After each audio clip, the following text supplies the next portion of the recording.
တောင်ပေါ်တဲ့နေရာကြီးအကင်လားအခုရေကတော်ရေစီးတာပဲနော်ဒီကနေတော့လေကိုတော့ရွာလန်းလည်းရှိတယ်ဟိုးပဲနော်အုပ်ပေါက်တစ်ခုရှိကိုကဆိုင်ဒီကဖုံးကြောင်းလန်းဒီလမ်းဆိုဖြတ်သွားလူသွားလမ်းအခုဘာလို့အဲ့ဒီလူသွားလမ်းကြီးချောင်းဖြစ်သွားတာချောင်းဖြစ်သွားတယ်ဆိုတော့ခုနကကျွန်တော်စားပါရေတိုက်စားပြီးတော့ဝိုက်စားသွားတာဟိုကျွန်တော်ဒီပြောမယ်ဆိုလို့ရှိရင်ကျွန်တော်ဒီဖြတ်ချောင်း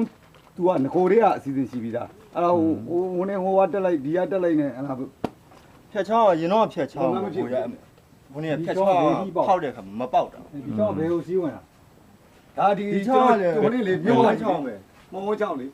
ပင်လယ်ထဲသွားလာကွာပင်လယ်ထဲသွားတယ်ကျောင်းတိုင်းဟိုကချောင်းဟိုးပဲချောင်းမီးပြတော့ချောင်းရတော့ရှိလို့ရောက်တယ်လေဩရေစီးတော်တယ်နော်ဟိုလာတယ်ဟိုစိန်ဝါတို့ဘာလို့ဆင်းလာတဲ့ချောင်းနဲ့သွားစုံမယ်ဒရာရွာဘက်ကဆင်းတဲ့ချောင်းနဲ့သွားစုံတယ်လေစုံပြီးတော့ကျောင်းတိုင်းမောင်ဝင်းချောင်းကတော့ကျွန်တော်သူကချောင်းဝရွာလေဆက်နေရသည်သူအဲ့လိုပဲစီးနေတာပဲလားဟုတ်ကဲ့အဲ့လိုပဲစီးနေတက်ရကြရပေါ့နော်ဟုတ်ကဲ့တက်ရကြရအမိုးလေးကိုဒါဟိုကြေးဝါနေပြီးဝိုင်းပြီးရေတကားရိုက်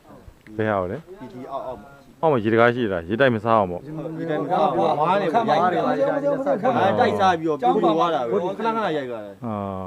ဒီဥမာဒီတိန်းပါသွားမှာအေးတင်းကဘယ်လောက်ကြာပြီလဲတင်းကကြာပြီပို့လုံးနေတာဟဲ့လားဟုတ်ရှောင်းလဲရှေးအောင်ကြောက်မယ်ဟုတ်ကဲ့ရှေးအောင်ကြောက်မယ်